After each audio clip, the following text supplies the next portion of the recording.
Eu vou iniciar a nossa conversa conversando um pouquinho com vocês sobre o que é a Rede Encontros pela Diversidade. Como foi dito na nossa primeira live, a Rede Encontros Diversidade nasceu através do Instituto Latino-Americano de Arte, Cultura e História, da UNILA, e fez vários projetos, continua fazendo vários projetos. A intenção da rede é trabalhar com as pessoas inicialmente dentro da universidade, mas o nosso projeto era trazer essa rede para fora da universidade, para a comunidade externa, e é isso que a gente está fazendo agora. A Rede Encontros Diversidade, ela, a partir deste ano, ela passou a não ser só uma rede que trabalha na universidade, mas também que trabalha no município de Foz do Iguaçu.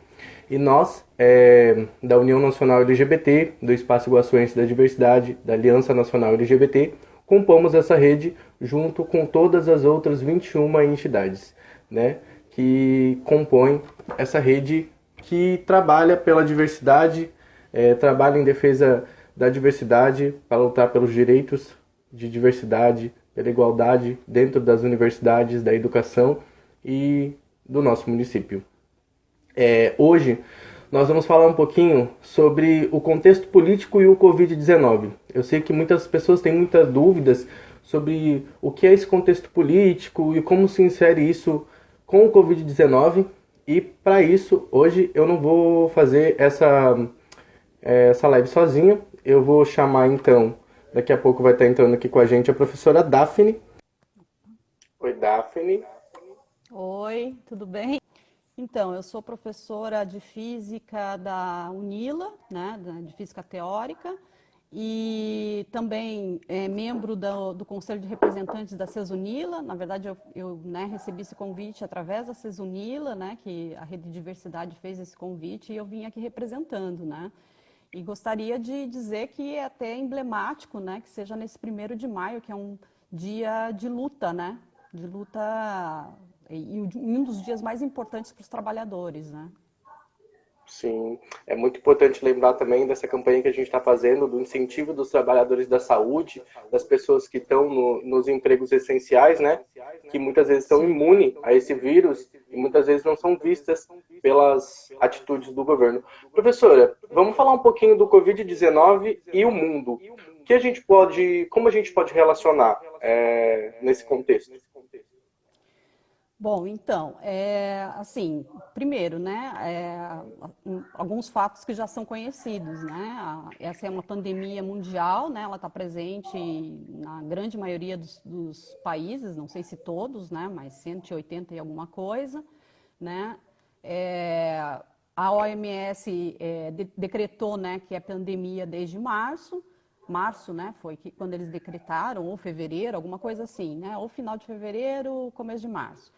E essa pandemia, ela atingiu, inicialmente ela se originou na China e depois ela começou a atingir os países da Europa, né. Então, eu resolvi pegar, né, exemplos de 3 países aqui para falar sobre a questão do Covid e das medidas que foram tomadas, né, em relação a quando a epidemia chegou nos países, né. Então, eu peguei, por exemplo, a Alemanha, né, que vai representar um pouco ali a Europa, né, mas é um caso mais ou menos de sucesso. Então, o que a gente pode falar sobre a Alemanha, né? Então, os dados que eu vou trazer desses países vão ser dados assim relacionados à estrutura, né? Que, né, por trás dessa estrutura tem uma política, né, de saúde do país, né? E como que os governos, através da economia, né, tentaram minimizar os impactos, né, da Covid para os seus cidadãos, né, os trabalhadores, e para as empresas, enfim, né, de forma geral. Então, a Alemanha, ela é um sistema, né, que é um sistema de saúde que é parecido com o do Brasil, tem parte privada, parte pública, né? Só que a diferença é que quando você vai para a Alemanha, você é obrigado a ter um seguro, né, um seguro saúde. Então, até os imigrantes têm esse seguro saúde. Então, a gente pode ver, né, que todos estão tendo acesso, né, quem está com Covid-19 está tendo acesso ao sistema de saúde. Eles demoraram um pouquinho para fazer o distanciamento social, né? Mas quando fizeram foi de forma bastante rigorosa e investiram, né, 10% do PIB, né, para conter os impactos, né? Nesses 10% do PIB tem diversas medidas, né? Medidas, por exemplo, de construção de hospitais, né? Você tem medidas para as empresas, para o setor monetário e tem também, né, uma ajuda para os trabalhadores que não podem trabalhar, né? Então, por exemplo, um exemplo que me chamou muita atenção, né, que eu li numa reportagem, foi que um alemão disse que ele conseguiu sacar, né, 14 mil euros, né, para passar 3 meses quase sem burocracia, né? E o que a gente tem visto nos últimos dias, né, é eles dizendo que vão tentar fazer uma abertura gradual, mas eles também, quando eles começaram a tentar, eles viram que o número de casos aumentou, eles deram uma recuada. Então, eles têm muita responsabilidade, digamos assim, né? Os dados de hoje, né, de manhã que eu peguei, é que eles têm de casos ativos 163.009, né, casos de Covid que ainda estão ativos. Desculpa, total, né, ativos são 38.652 e eles tiveram em torno de 6.623 óbitos, tá? Bom, e a gente está vendo que eles estão conseguindo controlar a epidemia de uma forma bastante tranquila, né?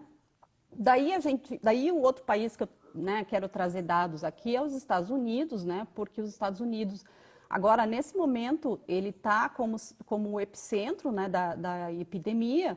E os Estados Unidos, ele tem uma peculiaridade que daí também, digamos assim, prejudica, né, os seus residentes, que é um sistema de saúde totalmente privado, né? Então, o americano, ele tem que ter lá o número do seguro para poder ter esse acesso a esse sistema de saúde. Então, a gente pode imaginar que existem milhares de imigrantes que não estão com cobertura e, por isso, estão mais suscetíveis, né, a sofrer as consequências mais devastadoras da doença, né? Bom, além disso, né, os Estados Unidos, através do seu presidente, né, Donald Trump, demorou demais, né, para tomar a atitude de decretar, né, o isolamento social, né? Na verdade, Trump fazia, digamos, piadas, né, dizendo que era uma gripe tranquila, que nada ia acontecer, né? Até que ele recebeu um relatório de como a coisa poderia ser muito pior nos Estados Unidos se não fizesse o distanciamento social. Aí ele mudou um pouco o tom, né? No entanto, né, ele, assim, tem algumas declarações dele do tipo, a cloroquina, né, que é um medicamento que pode fazer um certo efeito, etc., mas que por trás disso tem uma questão econômica, né, econômica pessoal dele, né? Então, é uma coisa que a gente tem que mencionar aqui, porque tudo, né, a forma como ele está tratando a epidemia e depois a gente vai analisar como o Bolsonaro está fazendo, ela tem similaridades, né? E outra coisa que ele fez esses dias, que também foi meio estranho, foi dizer, né, que desinfetante matava o vírus e ocorreram casos de pessoas que tomaram desinfetante, né? Então, uma desgraça, né? A Quer dizer, falta um de exemplo horrível. informação. Total, né? Mas vindo do presidente também, né? Pelo amor de Deus, né? Bom, mas, assim, eles, de fato, né? Como é um país muito rico, etc., né? E ele está em ano de eleição, né? As medidas econômicas anunciadas pelo governo americano, elas contemplam 10% do PIB, né? Nessas medidas, obviamente, né, também tem mais ou menos as mesmas medidas que a maioria dos países tem tomado, né? Mas uma delas é o cheque de $1.200 aos americanos de baixa renda, né? Mas aí você tem que ser um cidadão americano para poder, né, obter esse cheque, né?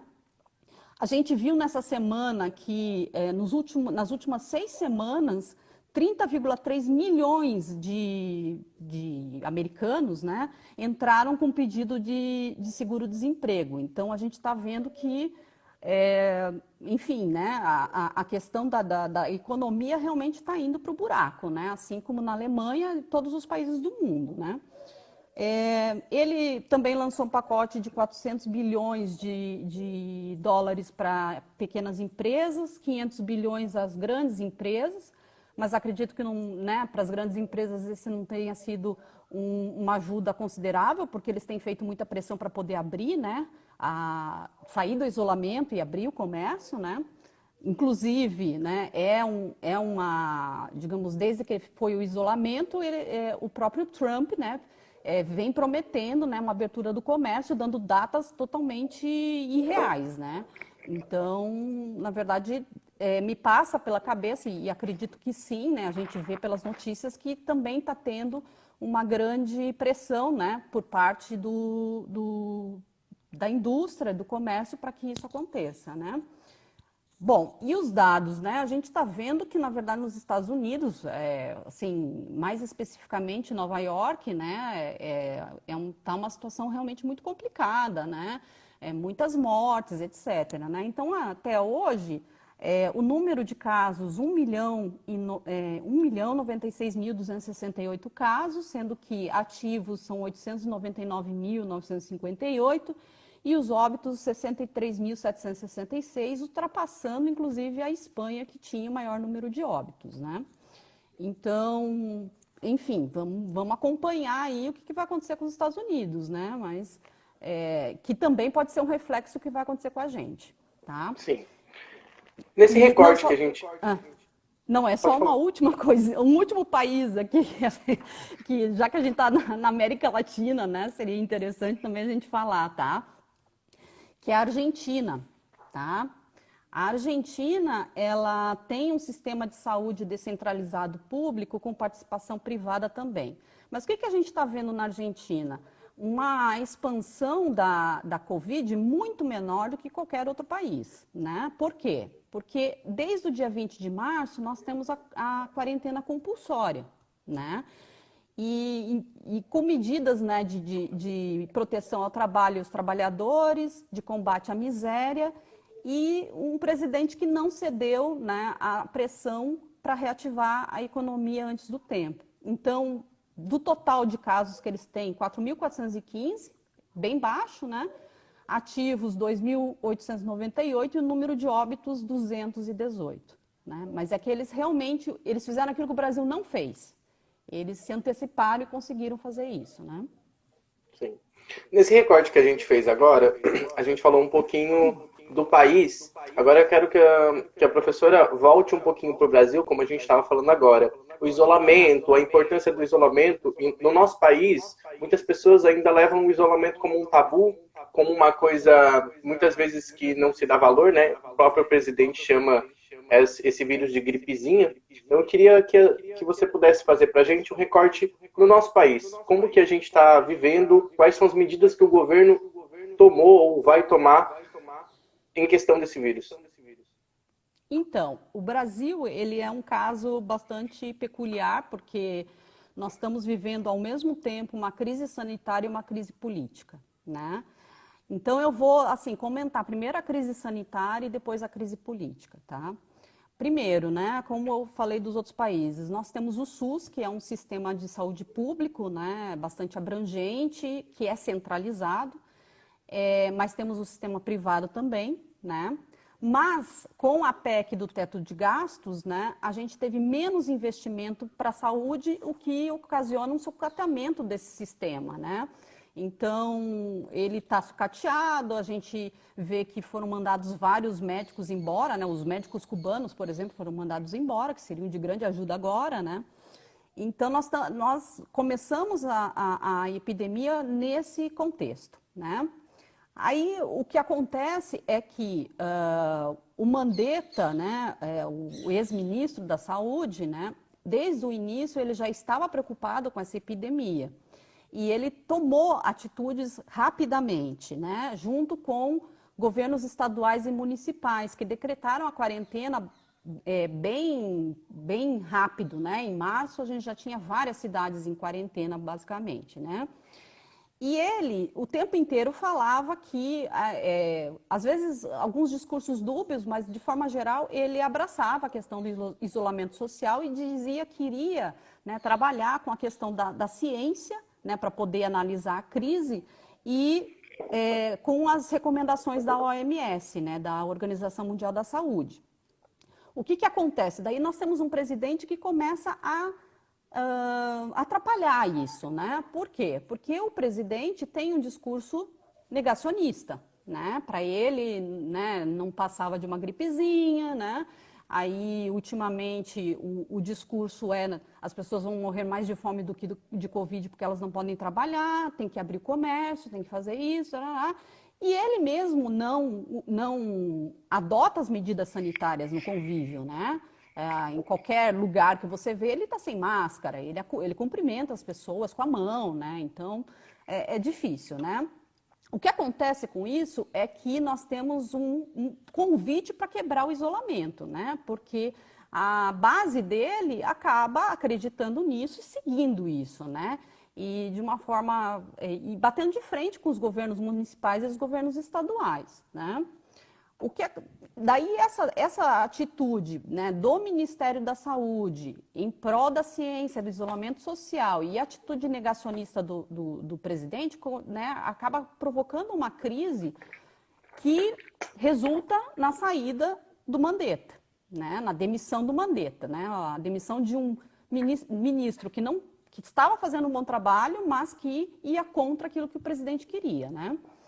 Então daí entra o Taishi, né, o novo ministro, que demora a fazer coletivas de imprensa informativas, como o Mandetta fazia, né, tem uma posição super dúbia em relação às medidas que têm que ser adotadas.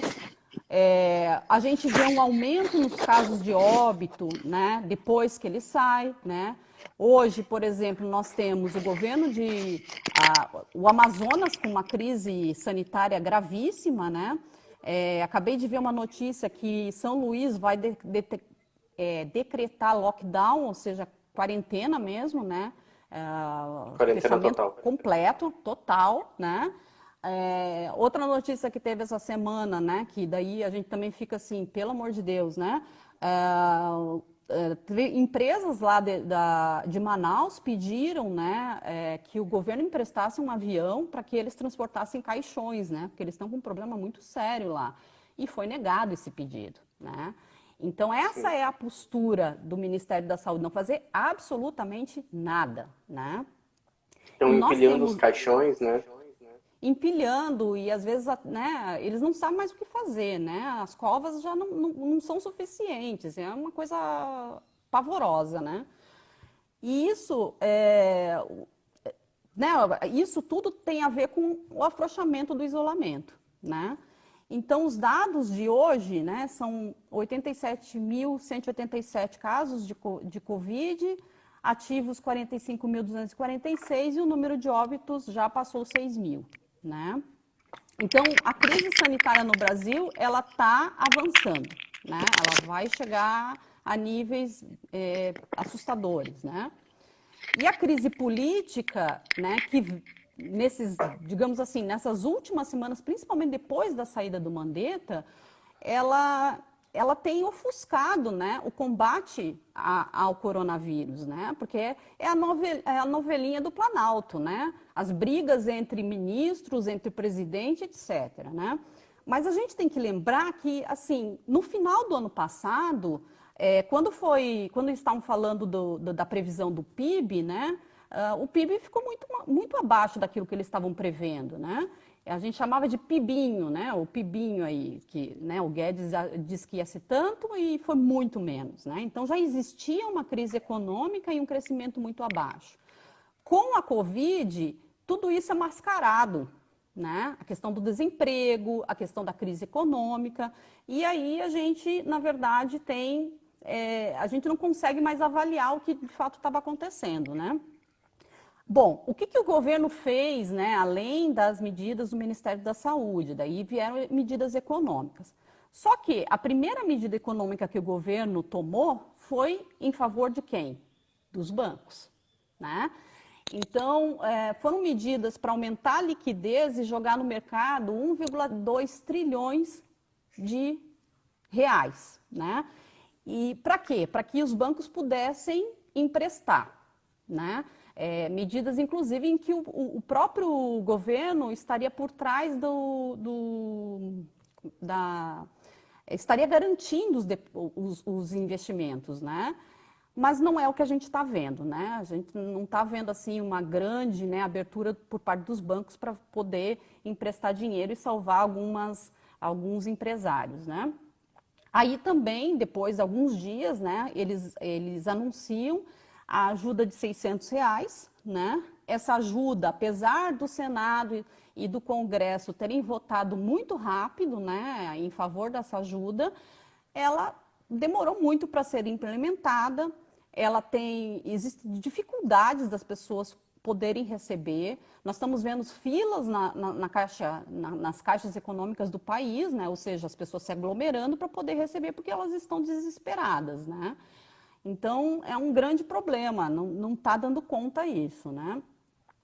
E, além disso, né, a ajuda que o governo tinha prometido para estados e municípios também está parada, né? Porque existe uma briga entre Congresso, Senado e o Poder Executivo que não faz a coisa andar, né? E aí a gente tem, além disso, várias crises acontecendo no governo, né? Diversas, né? Tipo Mandetta, né? Uma hora é o Guedes que fica bravo porque tem que gastar mais dinheiro do que ele gostaria, outra hora são os militares tentando conter as brigas, né? O executivo estava com muita dificuldade de diálogo no Senado e na Câmara dos Deputados, né? Inclusive na figura do Maia e do Alcolumbre, né? E aí, essa dificuldade, ele resolveu, digamos assim, consertar, né? Como é que ele ia consertar essa dificuldade? Com a política de sempre, né? Se aproximando do Centrão, né? E quando ele se aproxima do Centrão, existem certas coisas que o Centrão vai pedir, né? E uma delas, né, acabou como consequência na saída do Sérgio Moro, né? Aí a gente vê também uma mudança de atitude do Rodrigo Maia, né? Agora ele já é bem mais brando ao falar do governo, né? E, ao mesmo tempo, a gente vê que o judiciário acaba sendo o único bastião para poder, digamos, barrar o presidente, né? Esse é um grande problema. A gente está tendo agora que depender do judiciário para isso, né? E, enfim, e tudo isso acontecendo e a gente só ouve falar disso e a Covid se espalhando, né? E aí, eu só quero trazer, assim, só para fechar essa parte, né, a questão dos trabalhadores, né? Enquanto isso, o que está acontecendo, né, fora a novelinha do Planalto? Nós temos, né, que lembrar que no ano passado a gente teve a reforma da Previdência, né? A gente teve uma reforma trabalhista, nós tivemos, os trabalhadores perderam direitos, né? E isso ocasionou, inclusive, um aumento da informalidade, né? Dos empregos informais. E agora, com a crise, né, esses informais, eles estão, né, no mato sem cachorro, né? Não tem para onde correr, né? E o que a gente vê, né, uma das medidas também que foram adotadas, né, pelo governo é a negociação do corte de salário, né, dos trabalhadores com o patrão sem a presença dos sindicatos, né, o que é um absurdo, né? O que permite, por exemplo, a coação, né, desses trabalhadores por parte dos patrões para que eles voltem a trabalhar, porque senão eles vão ficar sem emprego, né? E com isso, o que acontece? Os trabalhadores, eles vão ter que correr o risco de estar trabalhando e ser contaminado, né? Porque senão eles vão morrer de fome, né? Eles não podem depender do governo que realmente está deixando todo mundo desassistido, né? A gente vê um aumento do desemprego, né? A gente vê, por exemplo, que, além disso, né, agora falando não dos trabalhadores, mas falando das micro e pequenas empresas, elas também não foram assistidas pelo governo para poder manter os seus negócios. E com isso, né, tem o desespero e o discurso de que tem que abrir o comércio, né, porque eles não conseguem se manter, né, e isso, né, vai contra aquilo que a gente precisa fazer agora, que é justamente o isolamento, né? Então, como consequência, demissões, né? Então, o desemprego continua subindo, né? E aí a gente, assim, eu gostaria de deixar só uma provocaçãozinha aqui, né, nesse final desse bloco, que é o seguinte, né? Será que o Estado, ele fez tudo o que ele poderia fazer, né? Aí as pessoas podem pensar assim, poxa, investiu um monte, bilhões, e o Estado sempre teve quebrado e tá. Não é verdade isso, né? O Estado brasileiro não está quebrado. O que acontece é que existe uma coisa chamada dívida pública, né? Que é o endividamento interno e externo do Estado brasileiro, né? Que no ano passado, só de pagamento de amortização e juros, destinou do PIB 38,27%, tá? Existe uma campanha há muito tempo, né, sobre a auditoria da dívida pública, né? O que é auditoria? É verificar, né, como é que é essa dívida, né? Ver quais são, se realmente tinha que pagar tantos juros, né? Enfim, se já não pagou a dívida, né? Por quê? Porque se a gente for pensar na seguinte situação, tem um dado do IBGE que diz que existem no país 66 milhões de pessoas que sobrevivem sem as mínimas condições para sobreviver, tá? Digamos que a gente pegasse o valor que foi pago em amortização e juros e destinasse para esses 66 milhões de pessoas, de tal forma que elas recebessem mensalmente R$ 1.310,60, tá? O que aconteceria quando você fizesse isso? Você teria um efeito na economia, porque essas pessoas voltariam a consumir. Consumindo, você tem uma demanda para indústria e comércio, né? Essa demanda para indústria e comércio geraria empregos. Aí você tem, obviamente, a diminuição do desemprego. O governo, ao mesmo tempo, consegue arrecadar mais dinheiro para saúde, educação, previdência, né?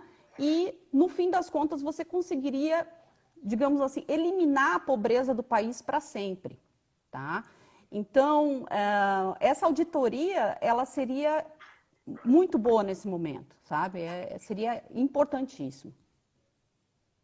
A gente pôde perceber, né, um grande colapso no nosso país, depois do que a professora resumiu aqui. E para se encaminhar ao nosso terceiro bloco, eu queria fazer um recorte dentro de tudo isso que você falou, trazendo também o gênero, a etnia e a sexualidade, falando também onde o jovem LGBT, a mulher, o negro, o indígena, enfim, todos se encaixam nesse Covid-19, né? nessa questão política que a gente está falando agora, para a gente se encaminhar ao fim da nossa live e deixar essa constatação a quem está nos assistindo. Então vamos fazer o recorte, vou começar com as mulheres, tá? Do impacto da Covid. Então, eu acho que é muito importante que a gente, muito importante, é muito emblemático que a primeira vítima fatal, né, da Covid no Brasil tenha sido uma idosa de 63 anos, empregada doméstica, que foi contaminada pela patroa, que foi viajar para a Europa, voltou e contaminou, né? Ou seja, né, na verdade, a elite é que trouxe o vírus para cá, né? Isso é óbvio, né? E o que a gente vê? O que a gente vê é o seguinte, né? Com a Covid, e aí fechamento de escolas, etc., há uma sobrecarga, né, principalmente das mulheres, mais do que a reprodução social, digamos assim, né? Porque a mulher agora, ela tem que dar conta das aulas de AD dos filhos, ela tem que dar conta do cuidado com a casa e com as crianças, e se ela tiver um emprego formal, ela ainda tem que fazer home office, né? Então, assim, está se tornando insuportável, né? Eu posso falar por experiência própria, né? No grupo das mães do colégio, que elas estão assim, elas não sabem mais o que fazer, elas estão desesperadas, né? Porque é muita coisa, né? E fica, em geral, toda essa carga de trabalho para a mulher, né? E o que acontece com as trabalhadoras que não têm, né? Tem que trabalhar e agora não tem creche e escola, né? Essa é uma pergunta. Como é o que está acontecendo com essas pessoas, entendeu? Então, também num beco sem saída, né? E um dado que também surgiu de ontem para hoje, né? É que 385 mil empregadas domésticas perderam seu emprego no primeiro trimestre desse ano, né? E só dizendo isso porque, na verdade, esse número deve ser muito maior, porque existem diversas empregadas domésticas que não têm carteira assinada, né? Muitas delas são diaristas, etc. E o que aconteceu com essas pessoas? Então, elas estão totalmente desassistidas. Muitas vezes são mulheres, são a única, né, fonte de renda da família. Então, é um impacto muito grande, né? Sem falar na questão da violência doméstica, né? Porque agora, se a mulher, ela vivia, né, violência doméstica por parte do parceiro, né, ou até abuso sexual por parte de familiares, etc., agora ela está confinada com o seu agressor, né? O que é uma situação bastante complicada, né? Enfim, indo agora, né, para a questão dos negros e pardos, né? Indígena, infelizmente, eu não tive muito tempo para pegar, né? Mas, enfim, negros e pardos, né? Há uns dias atrás também saiu um dado, né, nos Estados Unidos primeiro, e aqui também saiu um dado parecido, de que os negros, eles estão morrendo mais negros do que brancos e latinos, enfim, nos Estados Unidos, né? E isso, obviamente, é a consequência deles não terem seguro de saúde para poder se tratar, né? Aqui a gente tem, dos brasileiros que dependem exclusivamente do SUS, 67% são negros e pardos, tá? A maioria dos pacientes brasileiros que têm diabetes, tuberculose, hipertensão, doenças renais crônicas, que são comorbidades, né, para risco fatal da Covid, são negros e pardos. Um dado que saiu também é que a gente tem, né, que 1 em cada 4 hospitalizados são negros ou pardos. E 1 em cada 3 óbitos são negros ou pardos, né? Agora, se a gente vê em relação aos brancos, o que a gente vê é o seguinte: 73,9% dos hospitalizados são brancos e 64,5% dos óbitos são brancos. Ou seja, é mais fácil um branco, né, conseguir não morrer, digamos assim, do que um negro, né? Porque inverte a estatística, tá? E a gente está vendo um avanço, né, da Covid nos bairros da classe C e nas favelas, né? Onde a gente sabe que tem muito, né, o extrato social ali, né? É de uma população também que tem, né, que é negra. Enfim, né, a gente sabe que a classe social, ela tem cor, né? A grande maioria, né? Então, a gente também está se preocupando com isso, né? Na verdade, existem vários estudos que dizem que a preocupação, né, disso, da doença se expandir ali para favelas e bairros da classe C é iminente, né? E no caso da comunidade LGBT, né, o que nós temos? Então, a comunidade LGBT, ela já vive uma precariedade maior, né? No Já é uma sentido, comunidade vulnerável bem antes do vírus. muito, né? Uma realidade precária, né? E que agora se agrava essa precariedade, né? Por quê? Então, vamos tentar entender. Primeiro, é uma comunidade que está em subempregos, é uma comunidade que também tem muita situação de rua, né? É uma comunidade que tem certos tratamentos de saúde específicos, né? Por exemplo, o tratamento de HIV, o tratamento da transição hormonal, né? As cirurgias do processo transexualizador. Essas cirurgias, por exemplo, elas foram suspensas como todas as cirurgias, né? Então, nesse momento, não vai ter. E o tratamento de HIV e transição hormonal, ok, eles podem ir até o hospital fazer, mas, enfim, tem o medo da Covid, tem a questão da LGBTfobia, né, do preconceito. Então, isso também inibe deles procurarem, né, o sistema de saúde. A violência doméstica também, né, é um dado, né, porque, enfim, né, pode ser as pessoas, né, da comunidade podem estar com seus agressores também, né? Sei lá, um pai que não aceita, né? E aí ele tem que estar na mesma casa em quarentena com essa pessoa, né? Então também há um aumento da violência doméstica, né? E alguns dados que daí eu até tirei aí de uma reportagem da Folha, em que, na verdade, quem produziu esses dados foi a Associação Nacional de Travestis e Transsexuais, né, a ANTRA, é que 90% das mulheres trans e travestis, o emprego delas é prostituição, tá? Então, como é que elas vão fazer para trabalhar nesse contexto, né? Aí a recomendação que dão é oferecer serviços pela internet. Mas, mesmo assim, correndo todos os riscos de contrair a doença, né? Enfim, né? Fica uma situação bastante complicada. Então, é uma comunidade que também está sofrendo, né?